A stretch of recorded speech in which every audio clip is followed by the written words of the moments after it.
আসসালামু আলাইকুম, আমি জুবায়ের। আজকে টিউটোরিয়ালে আপনাদের যেটা দেখাবো সেটা হচ্ছে আউটার এইচটিএমএল প্রপার্টির কাজটা কি। তো আউটার এইচটিএমএল প্রপার্টি নিয়ে আমরা যে ইটা করব সেটার জন্য একটা ফাইল তৈরি করে নিই এবং এখানে আমরা 25 নাম্বার দিয়ে দিলাম, আউটার এইচটিএমএল প্রপার্টি দিয়ে দিলাম। ঠিক আছে? তো এখানে আমরা টাইটেলটাকেও চেঞ্জ করে নিলাম। আর এখানে দেখেন যে আমরা কি করব, যখন আমরা আউটার এইচটিএমএল আমরা ব্যবহার করব বা আউটার টেক্সট ব্যবহার করব, তখন কি করবে, সমস্ত ইয়াটা কি করে দিবে, রিপ্লেস করে দিবে। ঠিক আছে? তো এটা করার জন্য আমরা কি করতে পারি, এখানে এই যে এখানে আমরা যে একটা নিয়েছি, ডিভ নিয়েছি, এই ডিভটাকে আমরা যদি রিপ্লেস করতে চাই তো একটা বাটন নিয়ে নিই। বাটনের মাধ্যমে function outer text outer HTML যেটা আছে সেটার মাধ্যমে আমরা কি করতে পারবো, এটা করতে পারবো। তো এখানে গেলাম, যাওয়ার পর এখানে গেলাম, আমরা কি করি, এটাকে নতুন ভাবে আরেকটা ওপেন করি। এগুলা সবগুলাকে মুছে দিই।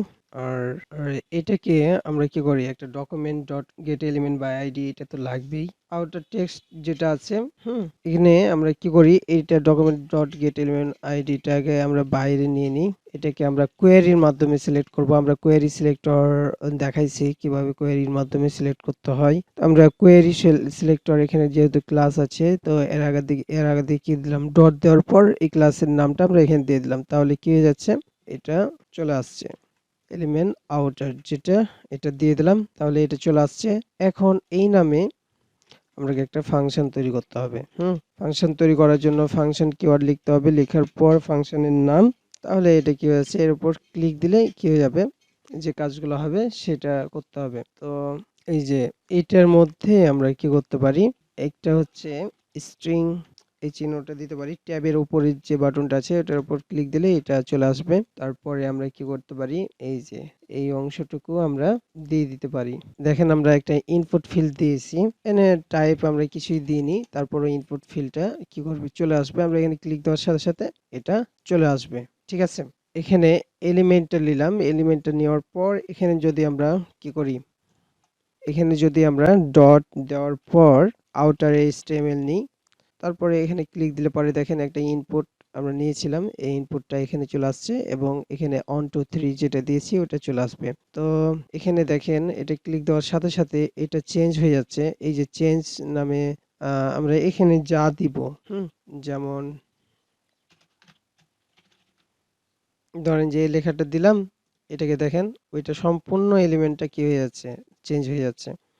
তো এটা চেঞ্জ হচ্ছে কিনা এটা বোঝার জন্য আমরা দেখতে হবে, এই যে আউটার নামে যে ক্লাসটা আছে, হ্যাঁ, এই এলিমেন্টটাই সম্পূর্ণ রিপ্লেস হয়ে যাবে। ঠিক আছে? এইটুকুই থাকবে না।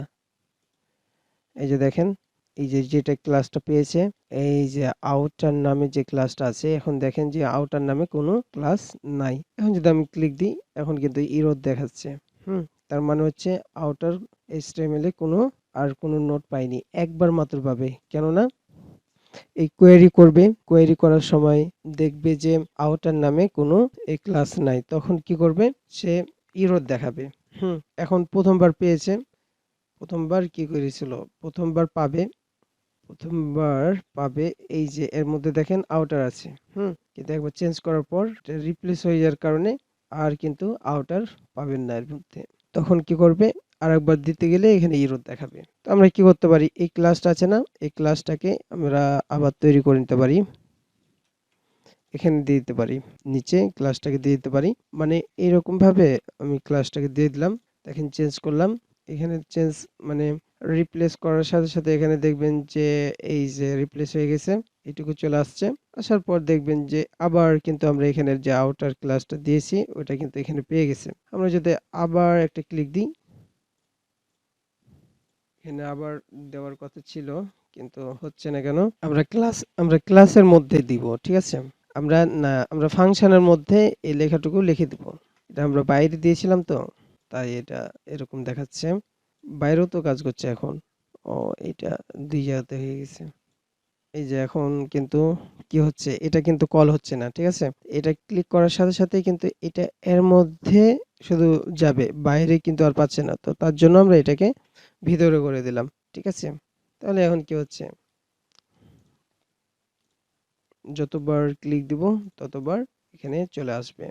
তো আরেকটা জিনিস দেখাই, সেটা হচ্ছে এটা তো রিপ্লেস হচ্ছে, এটা তো বুঝতে পারছেন যে এটা রিপ্লেস হয়ে যাচ্ছে। এখানে ক্লিক দিলাম, এটা রিপ্লেস হয়ে গেল, কিন্তু এইটা থাকলো। আবার ক্লিক দিলাম, ওইটা কিন্তু রিপ্লেস হয়ে গেল। ওর মধ্যে কিন্তু আর আউটার নাই, কিন্তু আরেকটা এলিমেন্টের সাথে আউটার আছে সেটা কিন্তু দেখতে পাচ্ছি। দেখেন, মানে একবার শুধু পাবেন আউটার, একটা করে রিপ্লেস হবে, আর এই যে আউটারটা আমরা অ্যাড করছি সেটার জন্য দেখতে পাচ্ছি। তো এটাই ছিল আউটার এইচটিএমএল এর কাজ। আজকের টিউটোরিয়াল এ পর্যন্ত। আল্লাহ হাফেজ।